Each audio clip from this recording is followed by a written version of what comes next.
Yes, guys, welcome back to another stream, man. Hopefully, you guys are all doing well. Smash the likes up. Make sure you guys are subscribed to the channel as well if you're new. Amos is not available tonight. He was out in London yesterday watching Oasis, and he had a late night, so he's too tired to jump on. He will be back next week, though. But yeah, smash these likes up if you've not done so already, man. Let's see who we've got in the building, mate. Oh, by the way, sorry I was late. Yeah, I was on Dan Potsy's channel cooking Chelsea. You guys understand the situation. You guys understand the beef I've got at the moment with Chelsea and some Chelsea fans. So, got to cook them. The opportunity arose to start roasting, and, shit just happened. You know how it gets, guy. You know how it gets. I don't need to explain that to you guys. Yeah, shout out to PJ, Who Dares Wins, Andres, Sam, Shadow, Mwazandil, Victor, Noah, Adam, Robert's in the building. We got another Robert, Rama, Sam's there, M1, Steve's there as well. Right, come on, man. Big up to everybody. Big up Gillish, Total Shambles. Smash these likes up. Hugh, man, unbeaten in 5 games, bruh. Ooh, we're back, man. This is what we do. I'm calmer. Do you know what I mean? Calmer for now, but it's nice to have a bit of normality. And then goes calma. It's nice to have a bit of normality back in our lives, isn't it? A bit of consistency. You know those feelings last season when I was like, don't know when we're gonna win a game next, and now you're feeling good going to the games. Like I was at the game on the weekend and I was rocking up to the stadium. I was like, yeah, gonna be a nice win today. I want to do a few quick shout outs, because there was so much love for me at the game on Saturday, which was mad. Like bare people coming up saying mainly from this channel, not even my own. They watch this channel, so they're obviously going to be fans of yourself. Like I came into my seat in the East Stand. That's my season tickets in the East Stand, people, and there were these two people sitting. One of them was sitting in my seat, and I was about to be like, "Yo, fuck off, man! You're in my seat, get out." And this guy behind me, easily in his 60s or 70s, goes, "Oh, you do YouTube. I've seen you doing YouTube, you and LB." So shout out to Sean and his brother Anthony, both of them lovely guys. They told me to sit beside them then, so I left the fucking guy sitting in my seat and I sat beside them, chatted them the whole game. So big up them for watching this channel, man. They're big fans of this channel. And then Brian, who's been on the call-in show with us once or twice. Oh yeah. Bumped into him after the game. He's keen to do another call-in show. So if there's interest in that from the rest of the community, I think we can make that happen somehow. Let's do it next week on the international break, because I've been promising the chat I was going to do it for time, and I've just not fucking done it like a twat. So let's do it next week, and I'll shout you next week, whatever day you're free, and we'll do like a let's do an hour and a half or something and get bare heads on. Yeah, I told Brian I'd say it to you. So Brian, there you go. We'll do it next week. Anybody else who wants to hop on? I don't know what LB's rules and regulations are, but you better follow them. But we'll make that happen. So just quick shout outs to the people who came up and said they like listening to me and you and you particularly on this channel. So yeah, it's always nice, man. It's always nice to see the love. Nah, it's sick, man. I love it.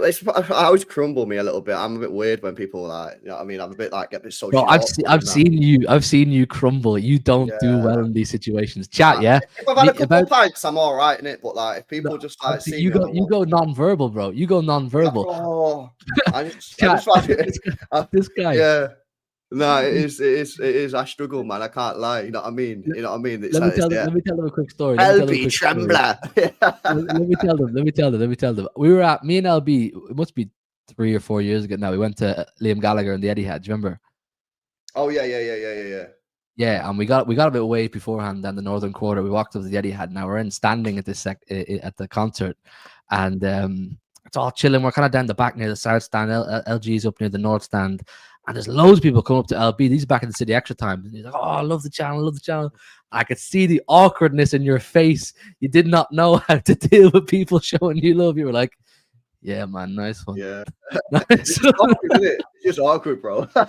Yeah, but no, it's nice though. It's nice. Nah, it's always sick, man. I can't, like, once I've got over that first 30 seconds of like, what, you're talking to me? Like, yeah, I'm like, yo, this is sick. Like, we could talk about football and that. It's all good, isn't it? You know what I'm saying? But there's always a common ground there. You know, you can always talk about City. Do you know what I mean? Yeah, come on, Gibbo, man. Big up to you, mate. Nah, it's always good, man. It's always good. You know, at the end of the day, all we're doing is talking about football, isn't it? You know what I mean? All we're doing is talking about football, so it's good, man. But that's sick, man. That's actually good, mate. Yeah, I'm gonna, obviously, I try and do a couple of City games every year, you know, just to keep you know, in touch with the match day, you know, see what's going on, you know, because it is a bit of a different vibe and that. But Yeah, I think next time I go, I might make a bit more of a day of it, because I went last year. I did the Plymouth game last year, but I kind of zipped in and zipped out. You know what I mean? I was in there, went straight in the stadium, watched the game, and then just dipped. You know what I mean? Whereas next time I go, I think I'm gonna like get in there, yeah, have some. But to be fair, I did go Merrydees and have a couple of pints, man. But you know, I want to go and see some guys. You know what I mean? Who watch the channel and that, have a couple of pints and just have a bit more of a day of it. So yeah, man. But what was the vibe on Saturday? Like, because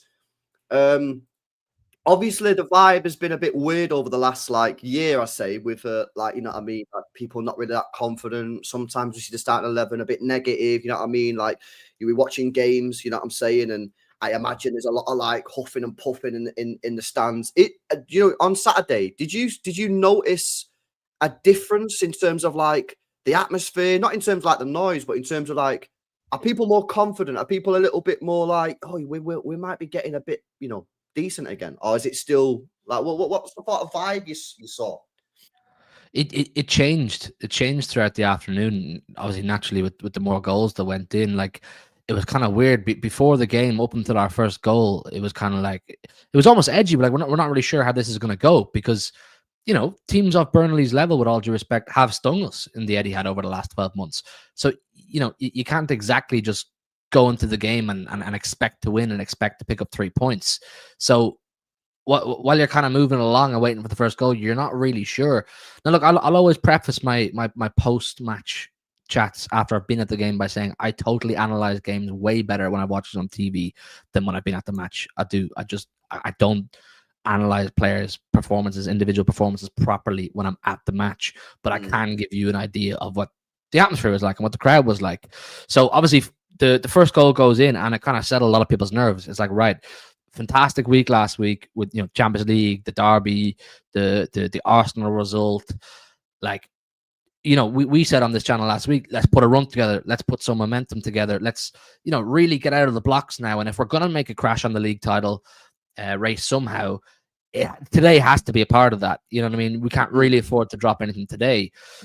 First goal goes in, chilling, right? Go and put them to the sword. Go and be like Old City. Do you know what I'm saying? Go 1-0 up, be relentless. Everyone needs to chime in. And then I was like, I'm watching the game go by, and obviously they scored the equalizer, and I'm going, right, this is a test. This is a small litmus test that people may not even pick up on. How do we respond to this? It's one each. Are we going to crumble and are we going to drop points here? Or are we really going to prove that we have our morale back and that character that we've been missing for 12 months back? And I'm like, Haaland needs to get into the game. Savinho's got to do a bit more. Thought Foden played really well. A lot of eyes on Nico G. What's going to play out here? Do you know what I'm saying? And then look, obviously, I won't go into every single goal individually because we'll be here all day. But to see the team then go on to score those 4 extra goals, it was like deja vu. It's like this is Old City. Do you know what I'm saying? This is us playing like we're feeling ourselves again. And with all due respect to Burnley, once again, like their fans were topping that, and their team gave what they could until you know they went 2-1 down. If they kind of fell off that point, you know, it was a challenge, and we had to overcome that. There's going to be bigger challenges ahead, but right now I'm just like, Burnley, tick, done. We got that job done. We'll take the positives from that, move on to Brentford. So the fact that it's now 5 unbeaten, there's most teams in the league haven't done that. You know what I'm saying? There's most teams in Europe aren't doing that right now. So it's small wins right now. I don't think for us, chat, and as a fan base, there's any point in us going, what do we have to do to win the title? Let's focus heavily on what Liverpool and Arsenal are doing. Of course, keep an eye on them just to see what they're at. But right now, it's all about us for me. It's like, what are we doing to get our 3 points? How's our team shaping up? What selections are Pep making? How are our personal performances going? So by the end of the day, everyone was like, fucking yes. That was sick. That was City playing with resilience again. You know, you had your setback. You conceded an equalizer probably against the run of play that you weren't expecting, and we bounced back. Fair play, man. Happy out. Nah, I hear it, man. It was a weird game, because I thought first 20 minutes we played really well, and then we scored the goal, and then it just felt like we just took the foot off the gas, and I was like, yo, what the fuck is going on here, man? You know what I mean? And it was like pissing me off, because I was like, just go and kill the game off. Go and get, like we used to do back in the day. How many times did we used to go 3-0 up in the first half and then come out in the second half and it'd be the most boring 45 minutes you've ever seen. But that's because the team was just like, they knew the game was won. They didn't want to risk any injuries or whatever. So just keep the ball for 45 minutes, but the game was won. And then obviously we conceded a goal and that. And I'm thinking, right, halftime, Pep needs to get into these players now at halftime, mate, because otherwise, you know, we can't be dropping points, as you said. But the way we responded in that second half was great. You know what I mean? We were clinical when we needed to be. We got the goals, you know, and we got the job done. And I agree. And you know, this for me goes back to the United game and after the Brighton game, because, you know, I know I keep saying it, but the reason I keep saying it, chat, yeah, is because I think it's true, and I think it's really important. After the I feel like the Spurs game and Brighton game, yeah, I feel like Pep was still setting the team up just to go out there and just, yeah, go and smash them like we used to do. Yeah, and it didn't work. I feel that the United game was the first game this year where Pep's gone, you know what, I'm just going to set, like you were saying, I'm just going to set the team up to win this football match. And then we won. Yeah, Napoli, we won. He set the team up to win against Arsenal. We didn't win, yeah, but obviously we were very, very close to winning. I feel like Pep is just doing what you're saying in saying, like, I'm just going to take it one game at a time. We've got, and I think he actually said something, you know, that sort of backs this up in a press conference. He's basically saying, I'm setting the team up now just to win each individual game. And if you do that and put a little bit of a run together, before you know it, because you're playing 2 games a week, yeah, you can be on a 10-match unbeaten streak within 3 weeks. And then all of a sudden, people are going, right, City haven't lost a game in 10 matches. Actually, it's only took you 3 weeks. We're already on a 5-match winning streak. We win these. We go unbeaten this week, and I really want to win these 2 games. We'll come on to that in a bit. You know what I mean? That's 7 matches unbeaten. 7 matches unbeaten for City. Yeah, we've not even played that well yet. Do you know what I'm saying? So for me, it's like, yeah, I agree. I'm with you, man. Like, obviously, keep an eye on what Arsenal are doing. Obviously, keep an eye on what Liverpool are doing. But if we don't sort ourselves out and win football matches, it's irrelevant. And I think that's what Pep's doing now. Pep's setting the team up every game just to win that individual match. And I think it's working. I think, you know, you look at the performances since the Brighton game, and I think we look like a team that's trying to win that individual match rather than Pep just putting out a team just to say, just do your thing, which we used to do back in the day. Think back to the Centurions year. Yeah. You think back to the treble year. Pep was just putting the team out and just saying, go win the game. You know, Mahrez, fucking David Silva, Nick Centurion, Kevin De Bruyne. He had them all like robotically programmed to play his way. He knew he could trust them. Go out and play my way. He knows they'll play his way and win the game. Whereas he stripped it right back to just the basics, as Delph said, the basics of winning football matches. Not the basics of football as such, because there is actually a lot of tactical ongoings in what he's doing right now. But it's no longer, I want to win every game a certain way. Like you know, perfectionist, OCD type, has to be won. Just winning isn't good enough back then for Pep. It had to be won a certain way. Now it's those last 4 games we've played, 5 games where we're unbeaten. We either won or drew them all in different fashion. They were all totally different displays and performances for Manchester City. Of course, certain players have stood up and been great, and you can analyze individual performances, but collectively, the unit has moved differently in all of those games. That they're not they're so far from being identical performances, it's unbelievable. Whereas to compare it like you did to treble season, those games where we went 14, 15, 16, 17 game winning streaks and unbeaten streaks, they're all individual, they're all the same performances, but they were just so good and it was so perfected that no one can stop it. Now Pep's like, right, I need to take it back and just focus on the winning side of things. Who are we playing? United. This is what's going to get United. Who we playing? Napoli. This is what's going to get Napoli, and so on and so forth. And I expect it to remain that way. Brentford, as we saw against United the other day, are a very different prospect to Burnley, and especially going to their place. So when we go down there, we're going to have to set up and I think approach the game slightly differently to the way we did against Burnley. So it's a really interesting evolution. Same at Monaco, man. That's going to be different. I know people have mixed feelings about that, but the Champions League for me right now is, I don't think any fixture for us we can laugh at. With the way we made a balls of last season, we have to humble ourselves. That's what I've been saying for time, bro. We need to humble ourselves. You know what I mean? And I feel like after the Brighton game, we have humbled ourselves. We're not just setting the players up to just go out there and, you know, smack teams up. We're going, right, how do we beat Arsenal? Oh, we have to go there, sit back and defend for 90 minutes on the edge of our box. But we'll do that. Almost got the win. Yeah, we last year we went to Arsenal. Yeah. And really thinking about it now, that was fucking stupid, really, wasn't it? If you think about how we played last year at Arsenal, considering, you know, that we weren't great. I know, like, I think we had a little bit of, like, we had a couple of games in January where we won in that, yeah. But obviously we still weren't amazing. We went to Arsenal and thought, oh yeah, no worries, we'll box these off the park. Like, obviously at that point, that's not really being a humble situation. You go in there thinking that you're gonna, yeah, exactly. Whereas this year we went, you know what, we got to be humble here. We can't compete with Arsenal right now. Maybe later on in the season, yeah, when things get going, maybe, yeah, but right now, no. So how do we get the best result for the football club? We go there, we shithouse it, yeah, and we were so close to doing it. But you know, I want to see this because and I tell you, we needed to see this because if we didn't see it, I'm telling you now, this season would not have gone well. I mean, we already lost 2 games in the first 3, but now you can start to see it now. 5 games unbeaten. I'm looking at all our fixtures, yeah. Now to the Liverpool game, and I'm looking at them thinking, why can't we go unbeaten there? Why can't we win them all? All right, we might draw a couple, whatever. Why can we not get a result against Monaco? Why can't we get a result against Brentford? Why can't we get a result against Everton? Yeah, I'm looking at our fixtures thinking we can go on a run.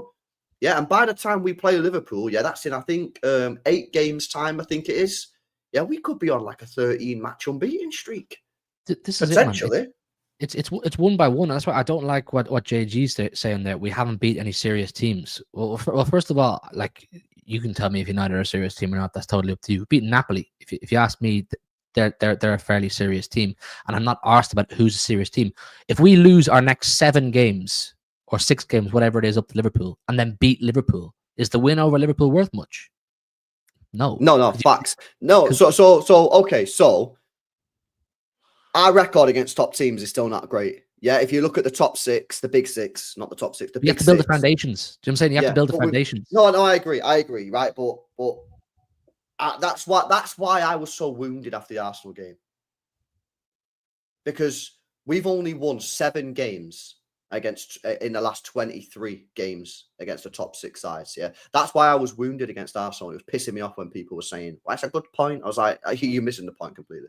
Yeah, we're really struggling. We've not beat Liverpool for time. We've not beat Arsenal last year. Yeah, I don't think we beat them the year before that. You know, we're only beating like basically Chelsea with dog shit and United, and then Spurs now and again. So that's why, like, I do think JG's got a bit of a point in that, like, we do need to see that. However, yeah, at the same time, you can't tell me what we've just seen in the last 5 games is not a clear improvement on last season. You can't tell me that. It clearly is a massive improvement.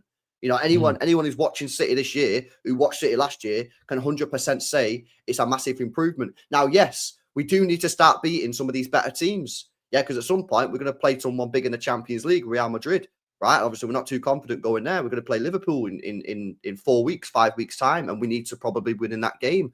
But from what we've seen so far in the last 2-3 weeks, yeah, we've definitely improved. We've got winnable fixtures now up until that Liverpool game. There's some tough games in there as well. You got your Dortmund, you got your Villarreal away, even Monaco away, Brentford away. They're not easy games. Yeah, Villa away. But the games are, if we're serious this year about winning a major honour, we'll deal with these teams. And if we're not serious, maybe we're not serious this year. Maybe we're not quite good enough to win a major honour. Well, we'll find out. I think we'll know whether or not City in a title race before the Liverpool game. Yeah, I think you're right. I think you're right. But I like I say, at this moment in time, I'm not forecasting too far ahead to the Liverpool game just yet. I don't think we're as a fan base in a position to be saying focus too heavily on our record against the big teams when our record against the quote unquote smaller teams isn't amazing either. But the beauty of the position we're in is we have a period now of games against opposition who are not in the title race to build that momentum and to build that respect back and to build that fear factor back. If we get to that Liverpool game and we've done very well in this next few games, building up momentum wise, I'll say right now, yeah, let's talk about that big 6 record. Let's go and put that record against big teams, right. Let's start fixing that. But as of right now, you got to walk before you can run. After losing to Tottenham, losing to Tottenham, losing to Brighton, I'm like, okay, go but no, you're spot on, bro. Because for me, yeah, in the Spurs game and the Brighton game, I feel that we was trying to sprint before we could walk. We went from Wolves, yeah, and we played well against Wolves. Don't get me wrong, I thought that was a really good performance. And then we just went into to the Tottenham game and went, right, we'll dust these, we're at home, Cherky, Reinders, fucking Foden, this guy, everyone, yeah, go on, lads. Yeah, good sprint past these, get the job done. 30 minutes, I want this game over. And then we was like, oh shit, that's not how football works. Yeah, we kind of tried to do it a little bit against Brighton. Probably could have done it if we took our chances in the first half, got punished. We probably wasn't ready, and then we stripped it back. And exactly what you say, we're now learning to walk again. Yeah, which is mad, but like considering where we were a couple of years ago, but we're learning and we're getting better. And for me now, in these next, like I say, these next 5-6 weeks before this Liverpool game, I think this is where we need to start picking up the pace. I think our performances need to start improving. Yeah, we need to get some confidence back in now. I want to see some more clean sheets. I want to see some more 3, 4, 5 goals scored. I just get some confidence back into the team, because for me, like I say, I think the Liverpool game for me, if we're either going to get to the Liverpool game and we'll be out of the race, or we'll get to it and it'll be like, right, here we go. You know what I mean? Like that's how I see it, man. But that's why I think for me, bro, I think we've got to win every game. If you want to win the title, I think we've got to win every game now up until that Liverpool match. I don't think we can afford to drop points, bro, to be honest. I think, do you remember, you probably would have been at the game as well. Do you remember that game against Liverpool in 2019 where Aguero scored the goal from the crazy angle? Yeah. Going into that Liverpool game, it was like, right, we know we're a sick team, but we weren't the treble winners. We weren't the 4 in a row winners. We weren't, this outrageous beast that everyone was just beaten before they came out. So there was this air of uncertainty about what's going to happen. I will have that vibe again going into that Liverpool game in November if we go and win these games building up to it, because we know on paper this is a really good City team, but there's still a lot to be figured out. There's still a lot to learn. There's still, as I say, they've got to walk before they can run. But a good team, a really good team, will learn to walk pretty quick. Now over the next 5 or 6 weeks, whatever it is, they got to learn to walk pretty quick if they want to be in that title race conversation, around the time of that Liverpool game, before and after the Liverpool game, more importantly. But like, people are hell bent on the big 6 fixtures results and that kind of thing. I get it. They're super important if you're title challenging. They're super important if you want to be thereabouts in May. But if you win every single big 6 game throughout the season and you draw or lose every game around that, you're mid-table, you're probably down the relegation area. These games around the big 6 games are just as important for me, because they build that momentum. If you've been a City fan for even 5 years now, you will know Pep Guardiola teams thrive off momentum and rhythm and building upon building upon building. Huddersfield wins, Burnley wins, Brentford wins, hopefully, Monaco wins. The games that on paper you look at and go, you should win, when you do go and win them, they mean so much more come the Liverpool game, because you've built the foundations. Yeah. So right now for City, we're not the 4-peat winners. The foundations aren't there. You know what I'm saying? We're not the treble winners. Those foundations ain't there. We have to build our foundations, and we're doing it right now for me. Yeah. The Arsenal result, I was like you, I was hot-headed. I was like, damn, we should have won that. We deserve to win. But now I'm like, 5 games unbeaten. That sounds nice. That's starting to sound more like Man City. That's starting to sound like the hunger's back. That's starting to sound like something's happening again. So yeah, and I'll just say this on that point that you just made there, right, about the top 6 thing, and I am getting stressed about the top 6 record, right? Because I'm not gonna lie, lads, I like beating top 6 teams. It's fucking good feeling, you know what I'm saying? When you beat a good team, it's a nice feeling. However, yeah, in our 4-peat year, we didn't beat Arsenal home or away. We didn't beat Liverpool home or away, and we still won the league. Yeah, it's because we battered everybody else, mate. Yeah, now if we can. So it's not crucial. You don't have to beat the top 6 sides, yeah. But in the 4-peat year, we were cleaning up against everybody else. Everybody else was holding smoke that year, yeah. Whereas the problem that I've got this year is, do I believe that we won't drop a few points against like the Brentfords, the Bournemouths, the Brightons this year? I feel like we might slip up in a couple of those games, because I don't feel like we're as good as we was then. That's why I think we need to win some of the games against the top 6, yeah, because I feel like we need to compensate, yeah, for that slight lack of consistency that we had in the 4-peat year. But yeah, I've got the results up in the 4-peat year, yeah. We Arsenal, we lost 1-0 away. That was the Martinelli deflected one. We drew 4-4 away at Chelsea. We drew 1-1 at home to Liverpool. We drew 3-3 at home to Tottenham. We lost 1-0 away at Villa. We drew 0-0 against Arsenal at home. We drew 1-1 against Liverpool away. Yeah. bro, we didn't have a great record against the top 6, yeah. But outside that, the only teams that we dropped points to, yeah, outside the top 6 was Wolves away, where we got scammed, yeah, because the 2 deflected goals, and that guy should have been sent off. The Korean guy, as Pep Guardiola called him. Who else did we drop points to? Villa away, where we got battered, but that was another deflected goal. Palace at home, and that's it. Oh yeah, They're the only and Villa are not a shit team. Villa are a good team anyway. We didn't drop. So basically, the only teams that we dropped points to that year, yeah, outside the top 6 was Palace and Wolves. So there you That's go. it. There's the importance. Like So we battered everybody else, yeah. So it didn't matter that we didn't beat Liverpool away at home or away, or Arsenal home or away. It didn't matter because we battered everybody else. The problem we've got this year is, do you think that we are going to do that again this year? Probably not. So you're going to have to compensate with those drop points by beating Liverpool, by beating Arsenal. That's the point. No, I fully, 100%, man. I think that the record against the Big Six, you don't ignore it. I'm not for 1 second saying ignore it. I just think the foundations and the games around it are so important. Like, you talk about those seasons that we won the league, all of them. Did we win at Anfield once? No. Well, apart from the COVID one, there's no one there. But you know what I mean? We didn't win at Anfield once. So like it's one of those things whereby people are so fixated on the Big Six fixtures, and it's like they have it in their heads that the other Big Six teams and the other title challenging teams, they just automatically get a win in every single game. It doesn't work like that. You know what I'm saying? I promise you, Liverpool will have more games like Crystal Palace this season. I promise you, Arsenal will drop more points this season, 100%. And they won't be against Big Six teams. So you have to find a good balance of both. You have to be winning your games against non-Big Six opposition. They're paramount for me. You have to be winning them, but you also have to be competing and picking up consistent points in the Big Six games. So, like, if we had played more Big Six fixtures by now, I'd be sitting here going, I'm saying we'd lost them all. I'd be saying, I don't really like this.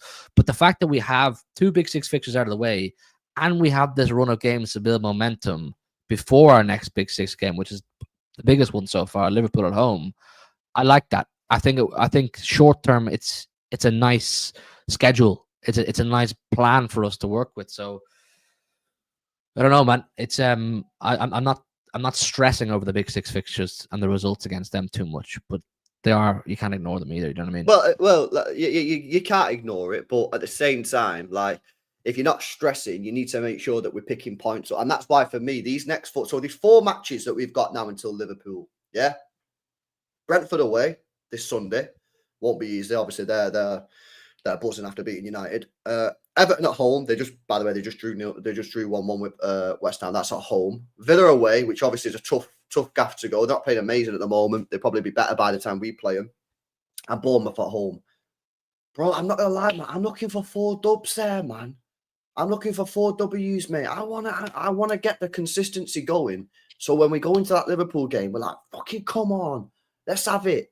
Do you know what I mean? I want some consistency. I want to go on a winning run, man, desperately. Like, I don't even want to go on an unbeaten run. I want to go on a winning run. So when we get into that Liverpool game, we go, right, fucking win this game. Because they'll probably drop, not probably, they might drop points before that City game. We could be in a situation going into that Liverpool game, yeah. Whereas if we win the game, we could be like 2 points behind them. In fact, no, more than that. We could overtake them, maybe. Maybe go top. Like, who are Liverpool playing in the next 3-4 weeks? I don't know. They got Chelsea away. They got United. I can't remember who else he got. Well, United, they'll beat United. Chelsea away, I'm not giving them as a guaranteed win. I'm not. You just don't know what Stamford Bridge is going to throw at you. United, they'll beat you, Man United. I don't know who else they have, but I don't think they're this indestructible team that a lot of people seem to have them penned down. I think they have their issues. You know, of course, they've picked up some late wins, but it came back to bite them in the arse. It'll come back to bite Arsenal in the arse. I think for us, it's just about consistently winning, consistently decent performances. And then we're kind of going under the radar a little bit. Do you know what I mean? We are going under the radar, man. I think that's good for us, though, man. I think we just need to get on and do our thing. Everyone's looking at Arsenal. Yeah, obviously. You know what I mean? Big win for them yesterday. Everyone's looking at Liverpool. I feel like City are going under the radar. You know what I mean? Like, yeah, I'm watching the podcast. You know what I mean? I'm seeing Gary Neville. Yeah. Not even put us in the show. Apparently, he didn't even mention us in the whole podcast. He didn't even mention City. It's like, you know what? Fucking come on then. That's probably good, bro. That's probably good that we're not involved in this conversation. Let us just get on with our thing. Like I say, we might not be good enough. Z, and I agree, bro. That's because they still see City as inconsistent, and so do I. So do I, bro. I still see City as inconsistent, but that's why I'm saying, for me to really get my chest out, I need City to win these next 4 games, because that shows consistency. And then I'm like, right, come on, let's fucking have it. But if you drop points against Brentford away or Everton at home, having already dropped 2 games against Tottenham and Brighton, knowing our Big Six record ain't great, we've got to play Liverpool and then we've got to go away to Newcastle. This is why this period for me is the muscle building exercise. Yeah, this is where we get like jacked and then we get buzzing, we get hype, and then we go, right, fucking come on, man. Yeah, this is the pre-workout section of the season. Yeah, foam rolling. Yeah, all that, man. Foam rolling, bro. Yeah, we need to. For me, it's get to and beat Liverpool. Yeah, 4 dubs and beat Liverpool. And I'm saying we're back on the map. Yeah, people are starting to talk about us seriously again. People are like, all right, City are back, man. City have got something about them. They're no joke. Because get to and beat Liverpool, that's 10 games in the league, or it's about 8 or 9 games in the league. If you throw Champions League in there, you're looking at 10 or 11 games in a row at that stage, either unbeaten or all wins. The record is at that stage. The run is top. So. These next few weeks, like, I mean, medium-term goals, I'm looking at around Christmas time. I'm saying if you can get to January and you've boxed off your Champions League qualification and you're still in a title race, confidently in a title race, where you can say we actually really are in it, we're doing very well at that point. Then I'm starting to say, right, let's have it. We've given a proper account of ourselves for the first half of the season. So, like I keep saying, it's building blocks at the minute. Do you know what I'm saying? Nobody should be looking ahead to that Liverpool game right now and going, that's the must win. No, it's not. Brentford's the must win. Yeah. Brentford is the big game this week. Exactly. Because if we drop points in these next 4 games, Liverpool doesn't really mean that much, man. Bro, this is it. Like, it doesn't, because if you're at the title race, it's a top 4 race. So you get beat off Liverpool. Who gives a fuck? Like, you're in a top 4 race. It doesn't really matter that much. Like, that's the truth. Yeah. You can drop more points in the top 4. How many games did we lose last year, chat, and finish 3rd? 9. I don't know. I don't know. I think it was 9. Yeah, bro, we lost 9 games and drawn 8. We drew 8, lost 9. So if we drop a couple points, before, but say we draw against Everton and we draw against Brentford, for example, whatever. Yeah, you're probably out of the title race anyway. Yeah, unless Liverpool and Arsenal both just fall off at the same time, which is unlikely. That means the Liverpool game pretty much doesn't mean anything at all. Like, you win the game, whatever. You're probably still too far away. You lose the game, whatever. It don't really matter. You're probably in the top 4 race. That's why you're spot on. Yeah, this is why these games, are these next 4 matches for Manchester City are critical. Yeah, we got to be dialed in. We got to be locked in. Yeah, we got to enter the arena, man. Yeah, the title race. Yeah, everyone's talking about Arsenal. Everyone's talking about Liverpool. Yeah, Manchester City need to enter the title race, right? But we need to enter it now, mate. That's what we need to be doing. What have you made of some of these? Go on, bro. What are you going to say? I was just going to say 2-3 years ago, we're sitting here right now saying that Liverpool game is must win. That Liverpool game is must win. Because in the back of our minds, we're fairly sure that we're going to win these next 4 league games. We're not that right now. We're not that team right now. We need to humble ourselves a little bit. Take a leaf out of our own book and humble ourselves a little bit. Brentford on Sunday is huge.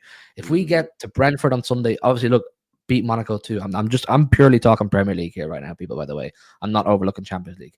But if we get to that Monaco or to that Brentford game and beat them, all of a sudden you've done United, Arsenal, Burnley, Brentford, all in succession in the league without losing a single one. What is that? 4 wins and a draw in the league. That's good. That's really, really good building for me. That's really, really good momentum. The Monaco game thrown in there too. Great. Bring it on. I think that's fantastic. Another opportunity to go 6 unbeaten this week before going into the Brentford game. You can go to Brentford on Sunday saying we're unbeaten in 6 games, 5 wins and a draw. That's starting. The lads are starting to get their chest out at that point. Players are starting to get their chest out, and you're starting to see it. You're looking at individual performances. I'm sure we'll go into them. Your Dokus, your Fodens, your Haalands, your Donnarummas. You can actually see week on week these lads are starting to go, fucking hell, we might be moving in the right direction here. We're starting to click again. So, all these games that people aren't, really focusing on, they mean a huge fucking amount. And if you've played football yourself or any sport at a high level yourself, you'd know every time you win, every time you pick up a W, all of a sudden you're starting to look at yourself in the mirror going, fucking hell, We're starting to do something here. It's confidence, bro. You know what I mean? That's what sport is, man. Sport is a confidence situation. It's all mentality, bro. You can have all the ability you want, but if you've no mentality, you can get out.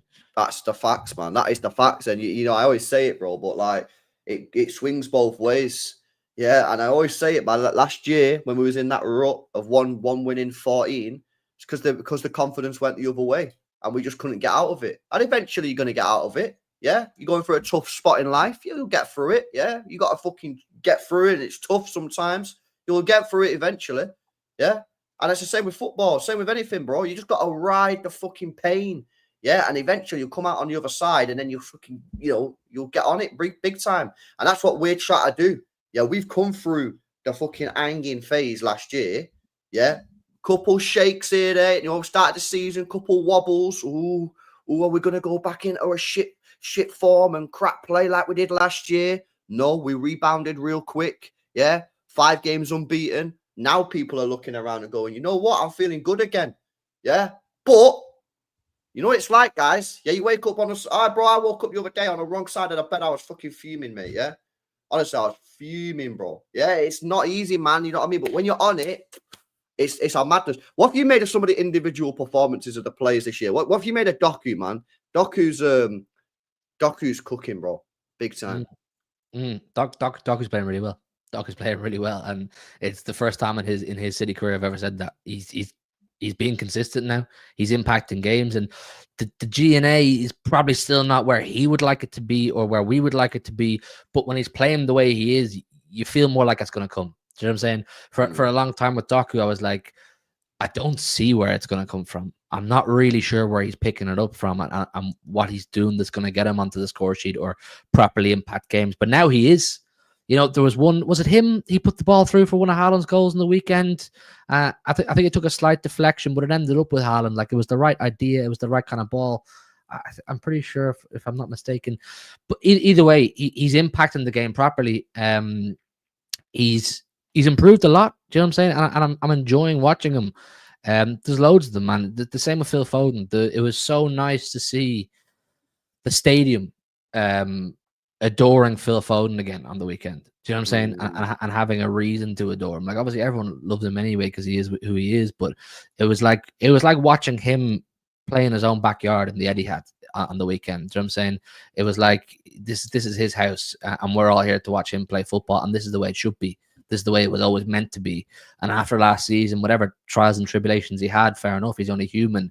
But to see him come back, the season where Kevin De Bruyne is gone now, we need someone in the midfield who's going to be, right, this is my midfield now. Of course, Rodri, he's the general, but someone who's going to be like, I'm taking this team forward up the pitch, and I'm getting the ball to the Dokus, I'm getting the ball to the Haalands, I'm getting on the score sheet as well. It was brilliant, man. It was brilliant. I'm so happy. But yeah, with Doku, man, I'm enjoying watching him. And for the first time in Doku's career at City, I'm looking at him going, I don't want him out of the team. There's no one I would rather want on that left wing right now. Do you know what I'm saying? Whereas it's facts. Over the last 2 seasons, I was like, maybe try someone else out there or put someone else there for the moment just to see what happens. Now I'm like, no, it's Doku's left wing.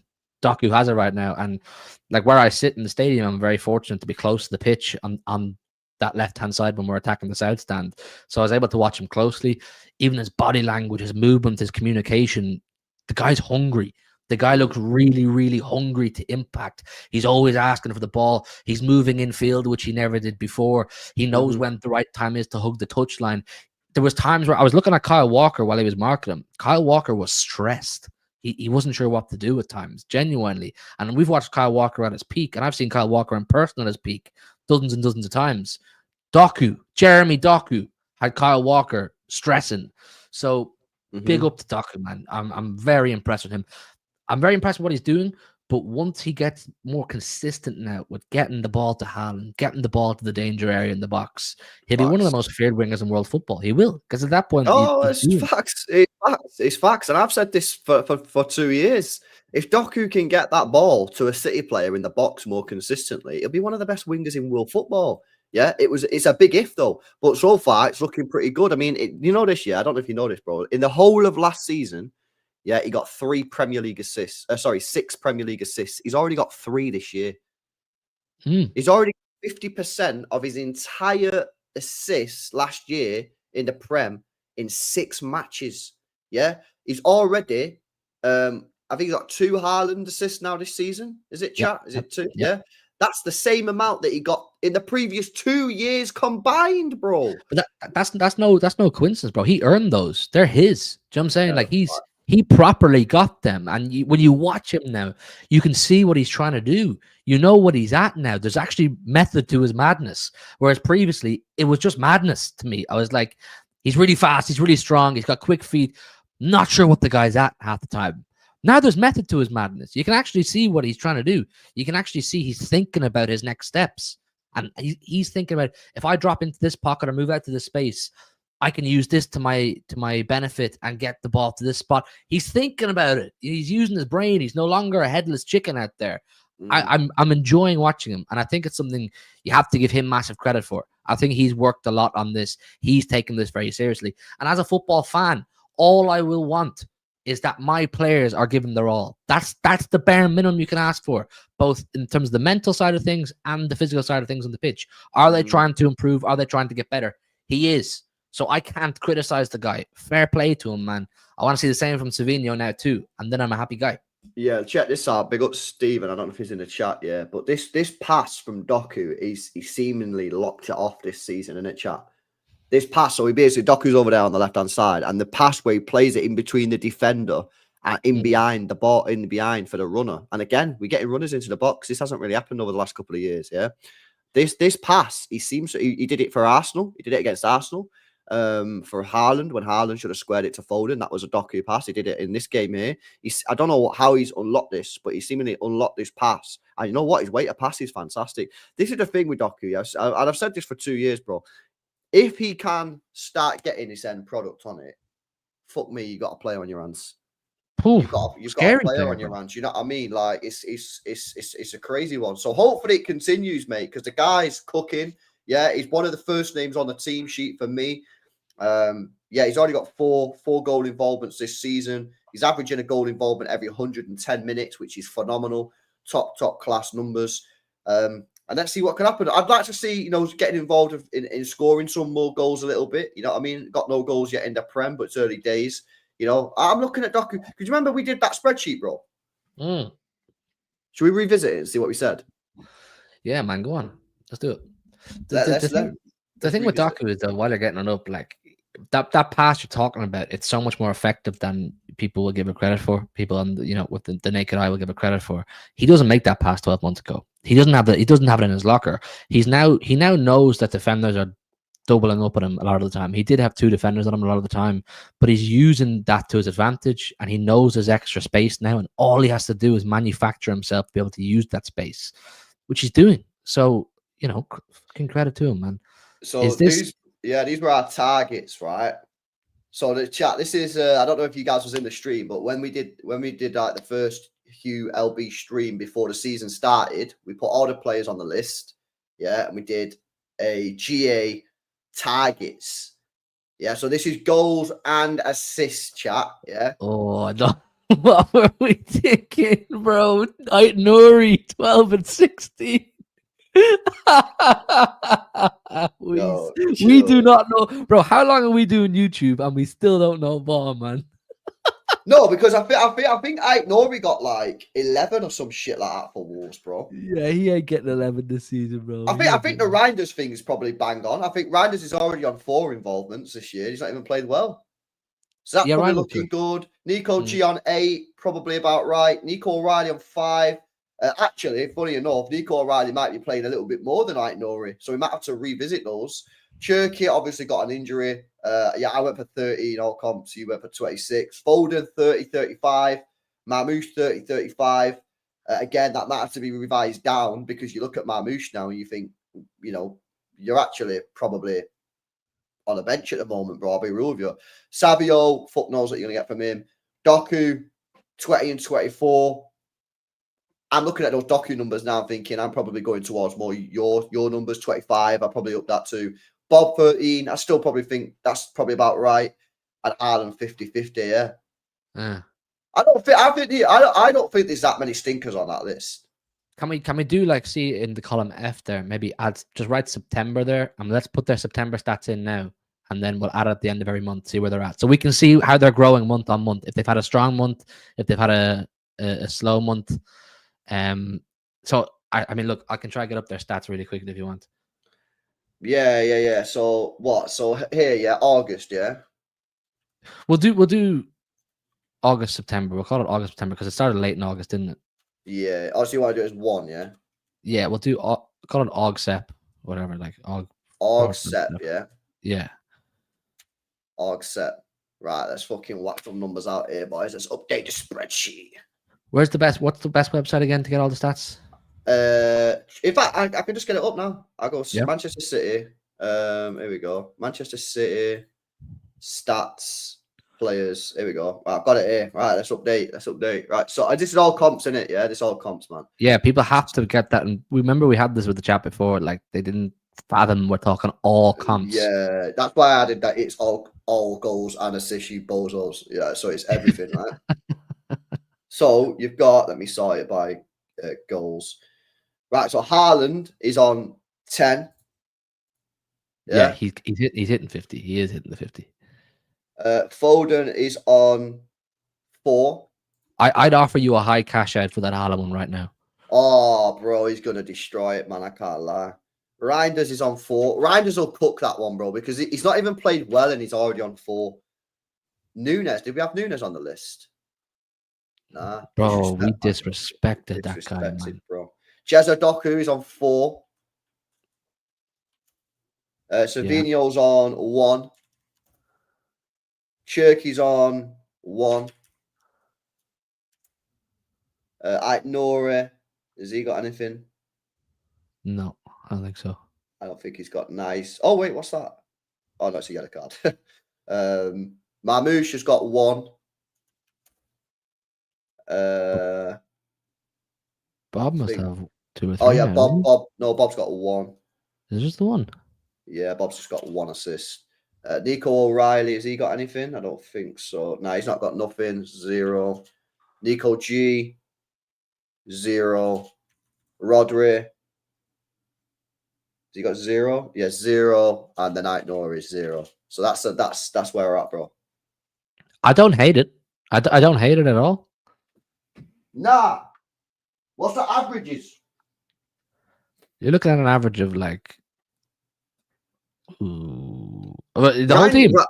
Nah, like are they on track? So obviously anyone on 0 is clearly not on track. But like you look at Reinders is on track, bro. Yeah. Obviously Cherky's not on track, but he's been injured. Foden's probably on track. Yeah, Savio's probably on track. Doku's on track. Bob's probably on track. Haaland's on track. Everyone's on track, man. Everything's going well. Yeah, Reinders is on track to hit 28. Haaland is on track to hit 70 or in around 70. Yeah, everything's going well, man. Everything's going well. Obviously, we might have stunk it out with Nori, man. I can't lie. Yeah, we could let ourselves down with that one. But either way, I look based off his last season and him not getting an injury pending. He didn't get an injury. And we weren't stupid to make that prediction. Do you know what I mean? He's Premier League. Also the Doku one might have to switch to Marmouche, because when we did this, we probably assumed that Marmouche was gonna play more than Doku, whereas now it's looking like Doku's gonna play more than Marmouche. I think it's fair to say we put that target on them based on them playing the most. So whichever one plays the most, that's their target. Yeah, that's fair. Do you know what I'm saying? That's fair, bro. Whoever doesn't play the most, you can kind of alter there. Like with Marmouche, you could probably knock 5 off him now already. Knock 5 off his expectation. Yeah, but we can't do that. No. But I get what you're saying. Like if you could do that, use the lifeline. Like that's probably what you're doing it. But we made them, and we'll see where we're at the end of the season. We didn't put Bernardo on there because he don't really get GA. We'll do October. We'll do October then at the end of October and bracket G there. I think it's going to be sick to see it throughout the season. See how they're. Yeah, defo, man, defo. Yeah, but these are kind of stats to get bare likes on Twitter. People see this kind of shit after 4 or 5 months. Do you know what I mean? Yeah, 100%, man. Now I think we've cooked. To be honest with you, I think it's just Nori might stink it. Yeah, I don't think might not get that. But he'll definitely get 5 or 6. Yeah. And then Marmoush might not be there. But Marmoush doesn't need to play a lot to get 30. Remember, that's G&A as well, man. That's goals and assists, mate. Yeah. And Savio got what? Brad, yeah. Savio got what did he get last year? Was it 19? In all comps, Champions League, Premier League, he got 13. He got 11 or 12 assists. He got 1 goal. That's 14. And then he must have had like some goals and some assists in that in the Champions League as well. So I actually think we cooked, man. I can't lie. Yeah, I don't hate it. I just want to know now what the next month looks like. You know what I mean? I want to see how it's going. Like after that Liverpool game, I think it'll be really interesting to see. But like at the end of November to see where they're at, because we'll have had the next few games, that run of games that we're talking about, and the Liverpool game in there as well. So it'll give us an indication of where we're at. Yeah. Nah, 100%, man, 100%. Sweet. Anyone else that you wanted to mention that you've watched this season so far and thought, you know what, you've been decent? Nico O'Reilly. Nico O'Reilly. Yeah, O'Reilly. I'm a big fan of Nico O'Reilly. I was so buzzing when he got his new contract there on the weekend. I was watching him closely on the weekend as well, and the fans love him, man. The fans love Nico O'Reilly. You know when the fans shout, like you'll have done this yourself, when they're like, get into him, or like hit him, or like something like that. Nico does it. Do you know what I'm saying? Yeah. It's like he responds to it. He's tenacious. He's everything that a fan wants to watch one of their defenders do. And for him to not be an actual fullback and play the way he is, it's brilliant. We have him then for 8 G&A. I think he'll surpass that. I put him. I think just by the positions he gets himself in, I think he will pass that over the course of the season. I don't think Nouri walks back in and takes the spot off Nico whenever that may be. I don't think he does either, bro. I think O'Reilly, mate. I think the thing is with O'Reilly, he's actually defensively fucking solid as well. He is. He really is, and obviously, like, you know, he's quite tall. Like, I don't know how tall he is, but he's got to be over 6'2", sure. Oh, he's big. He's a big boy. Yeah. So you know, he's good defensively. I mean, last weekend, not this weekend, gone the weekend before, he played up against Madueke and Saka. Bro, I forgot they were both on the pitch. Nico O'Reilly pocketed them both, man. The guy was mega, you know what I mean? And he can go into midfield, he can just chill there, pass the ball, keep it tidy. If Pep wants him to, you know, overlap, put some crosses in, he can do that as well. Now, I don't know whether or not Nico O'Reilly wants to play left back. Yeah, because he's not a left back, he's a midfielder. But, mate, I'm just saying, bro, like, you're pretty fucking good as a left back, mate. Yeah? Now, he does. He wants to play left back, but because he knows he's not getting into the midfield anytime soon. He just knows he is. With all the players we have in midfield, for him to just go and sign a new contract to 2030 right now, Pep has said to him, look, bro, you grew up midfielder, fair play, you're very good at it, but you're a sick left back in the Premier League for Manchester City and in the Champions League for Manchester City. Do you know what I'm saying? I shouldn't have to convince you. And the fact that he's not gone, nah, I want to play 10, or nah, I want to play 8. Let me go into another club where they're going to play me where I'm meant to play. I'm the main man, like loads of players would. Guy's got brains, man. He's got the right head and the shoulders. He's got the right people around him. I'm a really big fan of this kid. I think he's going to go really far in the game. And I remember watching him from when he was young. Do you remember that scorpion kick he scored for the EDS when he was younger? Yeah. I remember when that came out, when he first did that. It kind of did the rounds a little bit on Twitter. And I was like, fucking hell, man, who's this? And you kind of keep an eye on certain players in the underage back then when I really cared about it. But I like him. I really like him. And I could see him owning that spot. You know, I could see him really owning that left back spot. Like I say, well, like everybody's saying, and everyone's pretty much in agreement, right? And this is no shade on Ait-Nouri, but Ait-Nouri doesn't just come straight back into this team. He's got to work for it, which is good, because I want competition for places. I mean, I saw some fans in this fan base have got allergic to that for some reason, even though it brought us the most successful season we've ever had in our club's history. Yeah, fucking Alvarez on the bench, Foden on the bench, Walker on the bench, Laporte on the bench, Cole Palmer on the bench. Like, fucking hell. But that's what I want. I want competition for places. I want Ait-Nouri to come back and be like, yo, I've got to fucking work hard to get back into this team, because then you'll see the best of Ait-Nouri. And then they'll push O'Reilly, and then you see the best of O'Reilly. Yeah, that's why we won the treble, because we had competition for places. And now some people in our fan base all of a sudden don't want to sign top players because they're like, oh, well, they play, they want to leave. Yeah, that's what happened in the treble. Yeah, we won a treble, man. Get me. This is why I want better players, because it pushes everybody up. Yeah, Kyle Walker, I was using him as an example, mate. When we had Kyle Walker under Danilo, Kyle Walker knew Danilo wasn't playing right back, bro. He knew. It's never going to happen. Kyle Walker went through the motions, man. We signed Cancelo, yeah, and I'm telling you now, Kyle Walker's performance went through the roof, bro. Because he knew, oh, shit, I can't just chill now because this guy is good enough to play. If I don't play well, I'm getting benched and he's going to play Cancelo, yeah? And what happened? Kyle Walker locked in, yeah? And Cancelo had to get moved to left back. Yeah? Facts. Bernardo Silva, treble year. The guy knew, well, playing Real Madrid, if I don't cook this left back for Real Madrid today, he'll bench me in the return leg and he'll start Mahrez. Fucking Bernardo Silva, unbelievable. Yeah, you've got to have competition for places. And obviously, when you got Nico O'Reilly and Aït-Nouri at left back, that is serious competition. Yeah, they're going to be both pushing each other. They're both quite young as well. I think Aït-Nouri's only 24. Nico O'Reilly's like 20, 21 or something. So they're all both young. They can push each other, get better and better and better. And they can learn off each other as well. Do you know what I mean? They can learn off each other. You know, I think even though O'Reilly is definitely a techie baller, yeah, Aït-Nouri is on another level of technical ability, yeah? So maybe O'Reilly can learn off that. You know, at the moment, it sounds kind of mad, but maybe Aït-Nouri can learn a little bit defensive skills off O'Reilly. Because O'Reilly at the moment, for me, defensively, looks fucking solid, mate. Yeah, I don't remember him getting skinned. So that's quality. And then on the other side, yeah, you got the Uzbekistan monster chat. Yeah.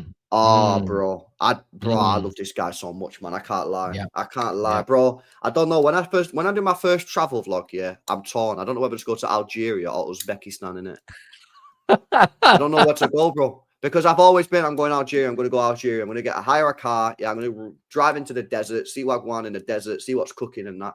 Yeah. But now I'm thinking, Uzbekistan, yeah? I've been Googling it as well. There's a place called Tashkent, yeah? In Uzbekistan, bro. Looks pretty good, mate. I can't lie. It looks pretty, like, you know, pretty modern city and that. Yeah, it looks good. Everyone looks friendly. Like, I think we might have some problems like with the language. I Googled it and I think a lot of them speak English, bro. I watched, you know, Simon Wilson, the travel vlogger on YouTube. Oh, yeah. Yeah, he did a vlog in Uzbekistan, man. It was no way, sick. did it? No, go watch it, bro. Chat, go watch it. I was watching the travel vlog. I've not seen that one. But yeah, it looks pretty good. So I kind of torn at the moment as to where do I go. Do I go Algeria? Yeah. Neither sell beer, by the way. I'd imagine neither sell beer. So no, they do. You got to go to hotels. Ah. Yeah. Checked it. So Algeria. Algeria is actually like they make their own wines and big wine country. Algeria. Yeah. So I watched a travel vlogger, yeah. And he went to this, like, he went in these hills in Algeria, right?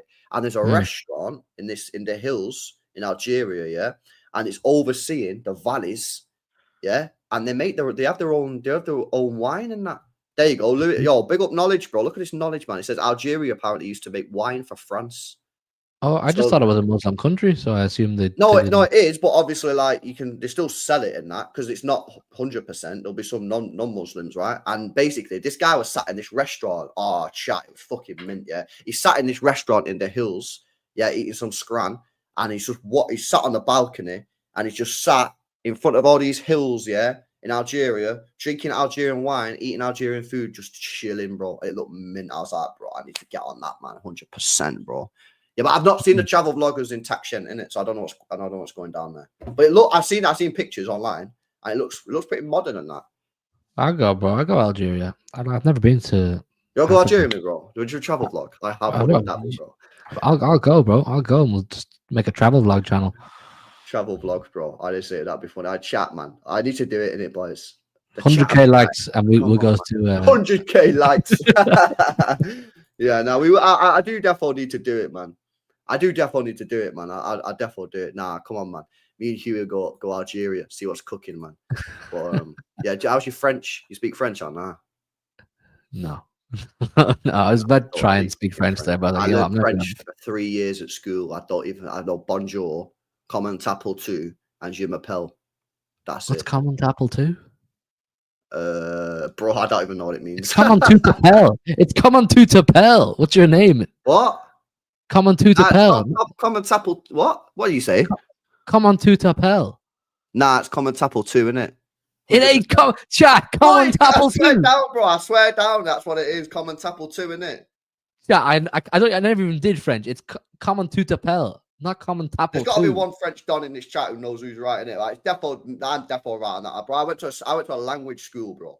100%. See, sorry, it's Common tout appel. What? Nah, that's Common BS, Tapple man. 2. Bro, I swear down, that's not right. I swear down, that's not right, bro. That's not right. It's common. It's not. Google Translate, bro. Say what's your name on Google Common Translate. Tapple 2, bro. I swear down. Bro, it said Common Tapple 2. What is this? Bro, listen. I learned it 3 years, mate. Yeah, I know what I'm talking about, mate. Yeah, 100%. Bro, please, I beg you, Google Translate it and show the chat. Expose yourself. What does it mean? I don't even know what it means. What is your name? Common tout appel. What is your name? I didn't even do French, and I know that. Common Tapple 2. Oh yeah, Common tout appel. Right, what the hell? Bro, you're not getting no visa for Algeria. If they see this, you're not going to Algeria. Bro, I swear down, bro. I swear down that was not right. They must have changed it or something. Like, Bro, they must have changed. I'm telling you, man, I promise you, I swear down that is not that it must have been changed, bro. They must have done a language change or something, man. It was 100% common Tapple 2, bro. 100%, man. I promise you. I did it at school, man. Language school, bro. Yeah, fuck it. We're gonna go Uzbekistan instead. Yeah, come on. Yeah. I can't cook you on that one. I don't speak Uzbeki. No, it's crazy. It's Russian. They speak Russian there, don't they? Is it Russian? Don't know. You know, I think it's Russian in Uzbekistan. I swear down though, when I went online, yeah, and looking at the Uzbekistan, yeah, because I was looking like, oh yeah, one day I'm definitely. I'm not chatting shit, chat. Yeah, one day I will definitely do it. Yeah, I'm not lying. I don't know when, but I'm definitely going to do a travel vlog at some point. Yeah, I was looking at Uzbekistan because I thought, yeah, I'd have a bit of that. You know, I like going like these places that no one's really heard of and that. Yeah, and I swear down, it said like not a lot of people speak it. What? Sneaky Frenchies always changing French. Bro, I swear, I'm just telling you what I thought, man. I thought that was what was it, man. Yeah. Sorry, go on. Tell us about your travel vlog. Nah, I'm gonna do it, man. You're gonna do it? With me, innit? Yeah, I'm definitely. I'll go. No, on God, I'll go. Yeah, I fucking knocked that bald on bankrupt off his crown. Yeah, I'm the new bald guy in town. Yeah. Yeah, but we're not doing none of that slumming it out in like hostels and shit, man. Like, can we get something nice with a pool and that? Yeah, I mean, we can do. We can just start super chatting, people. Start super chatting. We can do it, man. 100%, bro. Yeah, we do something, man. Now we'll definitely get on it. I don't know, man. 100%. I want to do it though. Maybe we'll do it next summer. Oh, it's World Cup. I don't know. We'll definitely get on it, man. We'll definitely do it, bro. 100%. I'm game, bro. I'm game. Yeah. Chat definitely will be buzzing if they want to see me and Hugo go Uzbekistan or something. It'd be funny, innit? Do you know what I mean? Because I tell you, yeah. When I went to Ukraine, yeah. Yeah, when I went to Ukraine, me and Jordan went to Ukraine. It was a madness. It was crazy. And like, it was just a different world, bro. It was culturally or like in just everything, everything, bro. It was like it's hard to explain. It's like because obviously I was born in the 90s, right? But I feel like you've just walked back into like the 1950s or something. Like it was just everything was just wild, bro. The homeless was bad. Like, you know, you go around Manchester or like, I don't know, it's like in Dublin, right? But like you go around like city centres and that, like you see homeless people, right? Like there's not loads, but like you see them, you know, go down the street or you see one. Bro, homeless people was on madness. Yeah. Nobody speaks a word of English. Like not even like hello, what's your name, how you doing? Like you know, because I've been to Italy, man, and when I go to Italy, yeah, I went to Rome, yeah, and they don't speak a lot of English there, man. When I went to like when you go Spain and Germany and that, yeah, and Portugal, like everyone just speaks English, innit? When you go like Italy, when I went to Ukraine, no one fucking speaks English, bro. No Wi-Fi anywhere, yeah, so you don't know where the fuck you're going. It's just mad. It's just crazy, bro. It's just a different fucking world, bro. Honestly, it's a madness. Yeah, but you know what? It was fucking mint. It was mint. Yeah, we got on the train. Yeah, 4-hour train journey. We upgraded to first class. Cost like £6 for the whole journey. 4 hours from Kiev to Kharkiv. Yeah, Kharkiv was under the Russian occupation apparently. But yeah, it's just mad. It's just wild, bro. It's just a wild gaff. But it was mint. It was proper mint, bro. I loved it, man. Safe? Like, was it safe at the time? What, from the Russians or just generally? Both, I guess. Well, the reason the game was played in Kharkiv is because the Russians, I think, had already started, but because we played Shakhtar Donetsk, but Shakhtar Donetsk haven't played in Donetsk for about, what is it now, chat? Someone must A know in long the chat, time. about A long eight time. years. Yeah, because when Yeah. I went to Ukraine, this is when this must have been like 2018. It was with Pep, and we had Laporte. It must have been about 2018. I went to Kharkiv, watching City versus Donetsk, but they weren't even playing in Donetsk at the time because I think the Russians had already started the war in Donetsk, but just no one really heard of it. Wow. Oh, Kharkiv was never under Russian occupation. Donetsk was occupied in 2014. That's why. Yeah, there you go. That's why. No, but recently, Kharkiv got bombed and shit, and like they kicked off, bro. You was there, Tory Screamer. But yeah, that's what I'm saying. It's just a mad gaff, but it's sick, man. You know what I mean? Like, didn't have no like. To be honest, yeah, we got off the train. That's actually a lie. We did have a bit of like sketchy situation. We got off the train, right, and started walking down this gaff. And obviously, you got no Wi-Fi. You don't know where you're going. No one speaks English. You can't ask anyone. So you're just thinking, right? Let's use my caveman instincts. Yeah, where's the center? So we started walking down this gaff, bro, and it was just mad sketchy. And then I was telling this story. Funny enough, I don't know how I got into this again. I was telling the story the other night. Yeah, after the game, we got locked in this bar, and basically the barman was like, "Yo, we've got to lock you in because basically, like, these Ukrainians are gonna come and fuck you up." And we were just like, "But we didn't know what the fuck was going on." But I can't remember. I can't fully remember what happened. Like, it's well annoying. My memory's dead in it. But it was mint, man, and definitely recommend it. 100%. If we ever get a team like, in Eastern Europe or whatever, and you guys haven't been to Eastern Europe, definitely get on it, chat. Yeah, because it's a mega experience. Like, I've done the Spain, I've done the Madrid, I've done Monaco. We got beat there. Done Monaco. That was an unbelievable Barca. These are all great trips. Yeah, but if you want like get out your comfort zone, yeah. Go Eastern Europe, man. Eastern Europe's like fucking is sick as well. Yeah, and I need to get out of my comfort zone, man. I've done your Madrids, Munichs, Dortmunds, like all those kind of ones. I need to go to like one of those more obscure ones. I was hoping we'd get like Kairat Almaty or something in the Champions League, like in Kazakhstan or wherever it was. Was it Kazakhstan? Is that where they're from, or Azerbaijan? One of them. No, I think it was Kazakhstan, isn't it? Yeah. That's like apparently they're like right beside the Chinese border. Like that'd be a mad European away trip. Yeah, So, that would be wild, bro. Yeah, just nip in China for a bit as well. See what's going on. Yeah, bro, that'd be like once in a lifetime type stuff. So yeah, nice. We need to do something like that, man. Sometime like that, we need to do something. Get a travel vlog going and just potter around. Yeah, nah, definitely, man, 100%. Yeah, listen, guys, we will bring you that, man. Yeah, LB and Hugh in Algeria and Uzbekistan coming real soon, man. Stay tuned. Make sure you guys are coming real soon. Come on, it's happening, mate. Yeah, we got Skyscanner now, bro. Yeah, honestly, I was looking at flights like last week or 2 weeks ago to Algeria, bro. If you go like you're not asked when you go, you can get a flight to Algeria for like 100 quid. And yeah, from Manchester. What, direct or layover? That was direct. I can't remember if it was from London or it was from Manchester, but yeah, you can get it. You can get it for like £100, mate. Sick. There you go. Which is wild, isn't it? Because like when I fly to Spain or something, it costs me like $250 sometimes. It's like what the fuck. I suppose it's like, with all due respect, it's probably not. It's not the most touristy destination, is it? Like it wouldn't be your typical like Alicante. Do you know what I mean? It's not gonna. I know, but it's fucking North Africa, so it would be hot, innit? So you probably would have thought that the tourism, because people go Tunisia, and that's North Africa. And Morocco. Morocco's quite big as well. Morocco. It's the same. Yeah, you know what's mad, yeah, bro? Is it Libya? What's at the top of Africa, chat? Is it Libya, chat? Yeah. Tunisia. Is it not Tunisia? No. There's another place. What is it? Is it Libya? Need a visa. Yeah, Max, I'd say you need a visa to go to Algeria. Libya. Yeah. Also, I didn't know this about Algeria. Is the biggest country in Africa. Did you know that? Is it not South Africa? No. By land size, apparently Algeria is the biggest in. Anyway, right? Libya, yeah.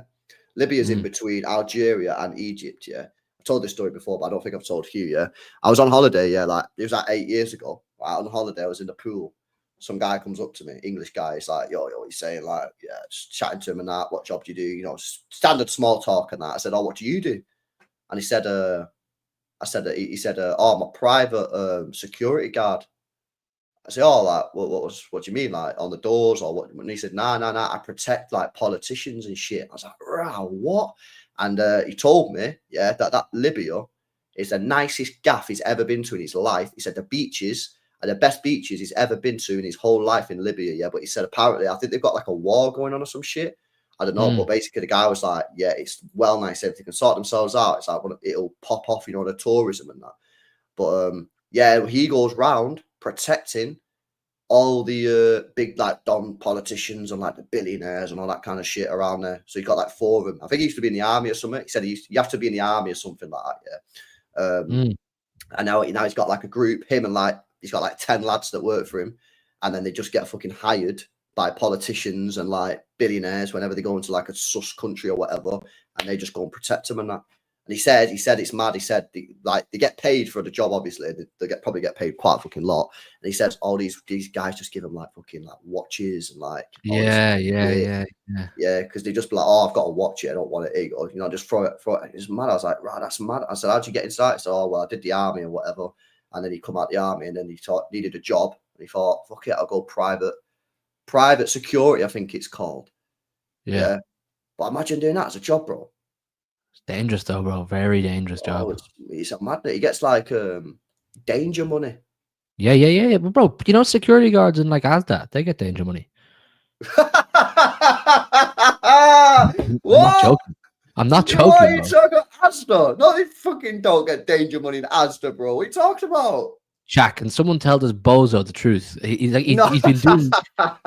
in his office way too long, man. Anybody, someone in the chat must be able to back me up here, man. Well, I worked in you get danger money in Tesco, or is Tesco chill?